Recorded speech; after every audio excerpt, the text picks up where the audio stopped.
부스가 2개면 느려지고 부스가 4개면 원! 빠름 LT 부스 세팅.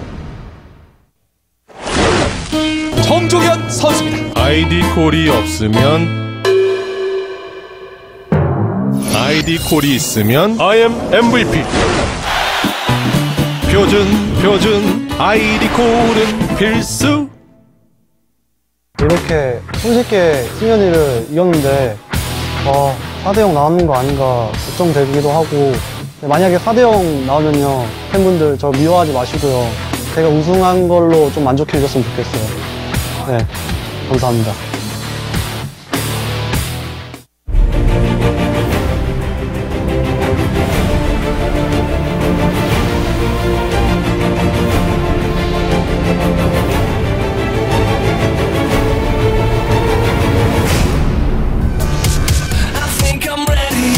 Guys, we are ready for set number 2. PartinG has taken the lead. Life really slowly taking a gamble with those investors early on.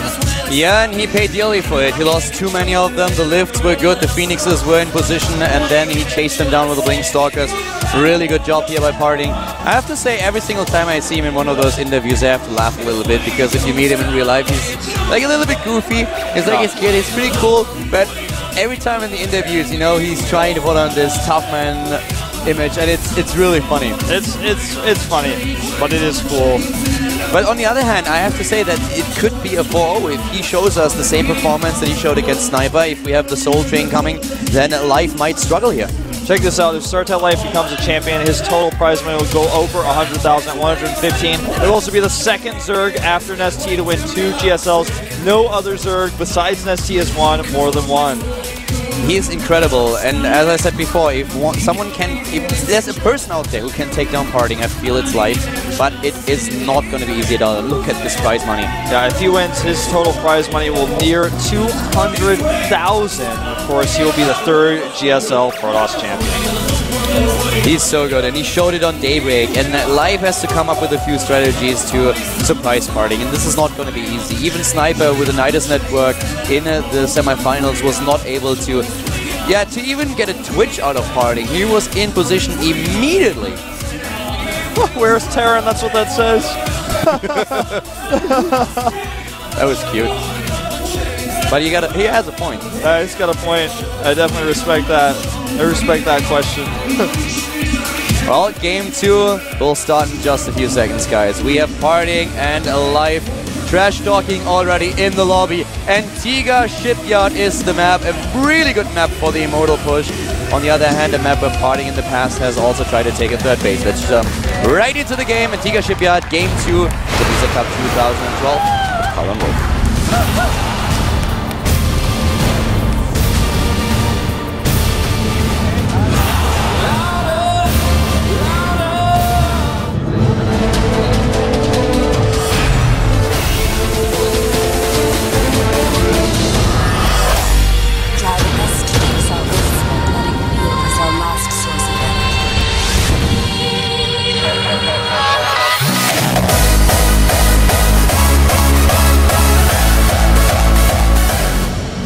It is the Blizzard Cup 2012, the grand final. We have a Zerg versus Protoss, and starting at the bottom of the map is our Startail Zerg player. It is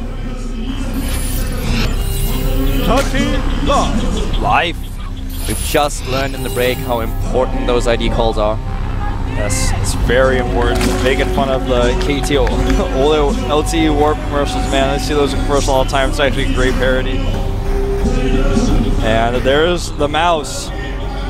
See it? Looks nice. And there's the man himself. The Royal Rotor of GSL. His opponent, his teammate, the Protoss in the blue to the top of the map. He is PartinG, man, the guy who won already the first map on Daybreak with a good performance. This time he's up against his opponent Antigua Shipyard. A map that kind of symbolizes what Zerg versus Protoss is all about these days. Oh, absolutely, man. We talked about it earlier. In the early game, Zerg with an early advantage, Protoss with an early advantage, and then later on it's the Zerg who has a high win ratio if he gets those Broodlords out.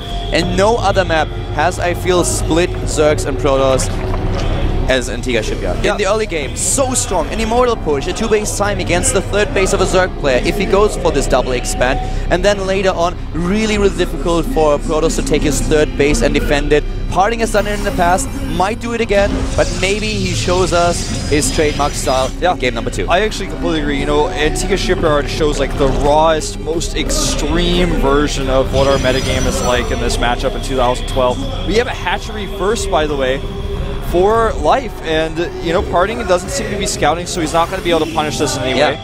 PartinG learned his lesson against Leenock on Daybreak. But on this map in particular, he's like, well, I don't have to send out my probe right away. You're not going to do anything fancy. I don't see you opening with an early push here. But PartinG is up against a hatch first now. And usually you don't get away with this because your opponent might cannon rush you. But right now, Life will have his pool ready and the Zerglings as well.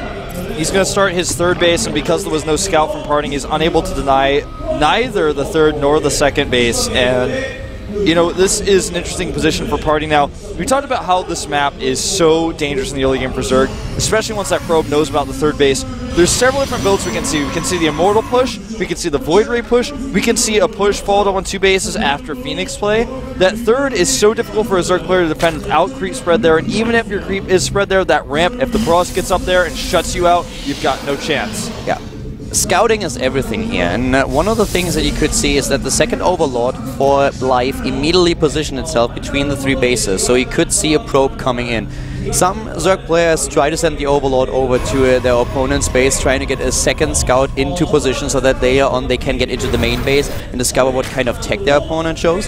And that's what he's going to do with another Overlord now. But the first Overlord, with the build that he was going for, the early expansion without the pool, that was so crucial to see. When is this probe coming? What can the probe do? And do I have to send out a drone to stop it? Exactly.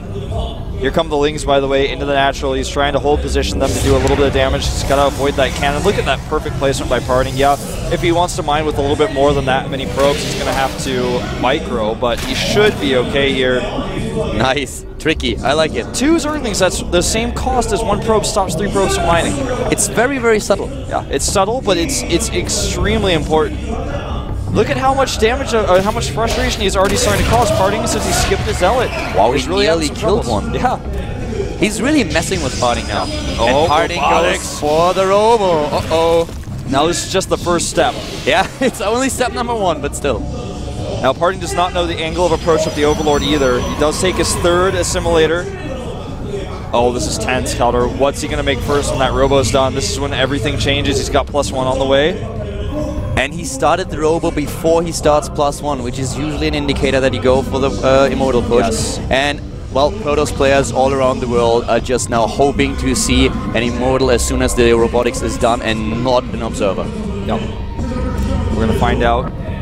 No units lost at all for PartinG at this moment in time. Nothing. Robo is finishing. What's it going to be, PartinG? I think it's an Immortal, and it is! It is an Immortal. He's going for the Immortal push. Oh, this is so difficult to hold, especially on this map. Life is the teammate of PartinG. He's probably practiced against PartinG's Immortal push more than anybody else, but this is still not going to be easy. This Ling run by could affect things a lot. A Ling run by trying to affect the gas here, but what is Life doing against the push now? He's already spreading his creep at the third base. Very important to make sure that the Protoss can't place a pylon in the vicinity, that he has to rely on the Warp Prism, can't use it for the micro. This is something that PartinG has shown against Sniper, and Sniper really struggle against this. So spreading your creep, making sure that there is no close pylon is really important. And also it gives you the speed advantage that you need to set up your flanks, that you can just delay the push for as long as possible. This is actually really cool. This is what you need to do to limit PartinG's sentry count. As long as he can't mine his gas, he can't build the sentry count that he needs. He may have to use a force field. No, decides to pull back. Again, right now, he doesn't know though. Life doesn't know what push he's about to face. He's about to find out. That's what that Overseer is for. The Overlord is in, and for his opponent we have now speed. Life is starting with the Zergling speed, with the Roach speed. He's getting the Roaches. He has all the pieces in position. He sees the Immortals. Those sentries better turn around right now. He's got no time to lose. He needs to go ASAP, setting up the double wall. Look at the creep spread here. Third Immortal is ready. Wolf, I certainly hope that you have your ticket for the PartinG Express, because the Soul Train is about to leave the station. He's moving out right now. He's got the triple pylon wall, so even if his natural is breached, the main base will be safe. This He's is it, very guys. committed. He's got no turning back now. That group of Lings is not enough to turn him around. He cannot waste time. He needs to protect those sentries, but he needs to keep going. Sniper lost against this. Sniper did not have an answer. Does Live crush PartinG's push, or will he also die? We will see the 2-0. PartinG is on the move. Sniper is preparing. Life is a genius, man. He knows that on this map, you can't actually stop that assimilator from being killed with the normal cannon placement that you have on this map. He's going to lose a Stalker here as well. And this is so smart. He takes down the assimilator. He makes sure that there's not enough gas for PartinG to later on warp in those units. And look how many sentries he has once again. He has a high sentry count. The creep spread is good. The Zerglings are being built. The speed is done. Range attack is nearly completed. He's got everything in his favor, but can he stop those force fields that have been such a problem for every Zerg player that PartinG has run up against? He did not really spread his creep at the third, and here come the force fields. The pylon is already being built. Needs to pull those sentries back. He's going in, he's trying to force additional force fields, and here we go, and there is the gap. We immediately have the trapped roaches, and they are taken apart, but on the other hand, the reinforcements for life are streaming in. I don't think those force fields could have been any more perfect, Keldor. Look at this, he's even got the Observer out now, takes out a Tumor, and those rocks are going to die if he gets up to the top of that ramp. I feel like Life has little to no chance of holding this. Here he goes, needs to walk up that ramp right now. If he walks up the ramp, then suddenly PartinG will be able to use the force fields to block both Life ramps. goes for a counterattack, it looks like, or at least catching reinforcements he can find. He will get this pylon. And look at it, he already pulls the drones back. He's like, okay, I might lose my expansion here, but I still will have my drone count. And the pylon goes down, another one already being built, and PartinG is pushing his way into the natural, or is he? Yeah, he's just waiting a little bit longer. He wants to make sure he has that pylon up. We talked about it before, but that pylon is so critical. Without the pylon, you can't use the Warp Prism to lift your immortals. You have to actually micro without it. He has 13 sentries. This is so many force fields. If you have infestors against this, you just see them pop like pimples, but we don't have infestors. We have roaches, we have Zerglings, and once again, those force fields are brilliant. PartinG is the Warp Prism pilot here. He's dropping the immortals out. This is looking so scary because the production is severely affected by the fact he doesn't have that 30 hatch. He has no macro hatch, and he's got roaches dying already. He can't afford to lose these without force fields being dropped. 2 more roaches go down. And Life, get yourself together. The third base is done, and here comes PartinG with the force fields. They are brilliant, and they trap everything. The supply is dropping for the Startail Zerg plays down to 120, and PartinG with the patience that he is known for. He's moving slowly He takes up the the lead in ramp. supply, and he's going to be able to take out these roaches. The Overlords are in danger as well. GG! The Soul Chain defeated Life in game number 2. PartinG takes the 2-0 victory. PartinG, man, is making my heart race with these pushes. Even if you know it's coming, even if you have the roaches, even if you go for the counterattack and kill his gas twice, it does not matter. He will not be stopped. He got the high ground at the third base, and this is always a situation where as a Zerg player, you know immediately, okay, my third is lost. I cannot save the third base anymore. I might be able to win the game on 2 bases, but the third is gone. I cannot save it, and if I try, I will lose my army. Oh, what a tense situation Life now finds himself in. This is a best of 7, so it's going to take 3 more kills for him to lose it, or 2 more actually, rather. I'm actually losing. I can't even count anymore. What do you mean anymore? I can only count to 3, man. I see those 3 immortals, and I can't go any higher. Yeah, you don't have to. We don't usually see the 4th one. The Warp Prism has to follow up, and the Soul Chain this time, he was unstoppable Life again. was so genius with that Ling run by, because on any other map, for example, you look at Whirlwind, there's going to be a wall where your Lings can't get to that assimilator, but on Antigua, the gas is going to be exposed unless you go for the wall at the ramp, which nobody does because it's too risky. So he knew he had that opening with those Lings to kill the assimilator. He used it several times. It's away from the cannon, but it just didn't prove to be enough. You know, he also didn't drone up as hard as most Zerg players do. He stopped at, I think, 53 drones. Usually you see so many Zergs just stop at 62, 64 drones and then go into units. So for him, he must feel awful right now. He must feel, okay, how do I beat this? And if he doesn't know, who does? Exactly. In Cloud Kingdom was a map we already saw Sniper die on. In fact, I think this was the final map that PartinG took him out on. Cloud Kingdom, a lot of narrow spaces. There's a good way to hide your units around the bottom so they can be protected not only by your sentries but also by the choke points so you can get those pylons up. Cloud Kingdom is a map where you can see anything. Third bases, though, are much more likely, I feel, on Cloud Kingdom from a Protoss because the late game is pretty fine here. We are going into set number 3. PartinG is up 2-0. Can Life turn things around? This is the GSL Blizzard Cup 2012, casted by Caldor and Wolf. Let's jump into the game right now.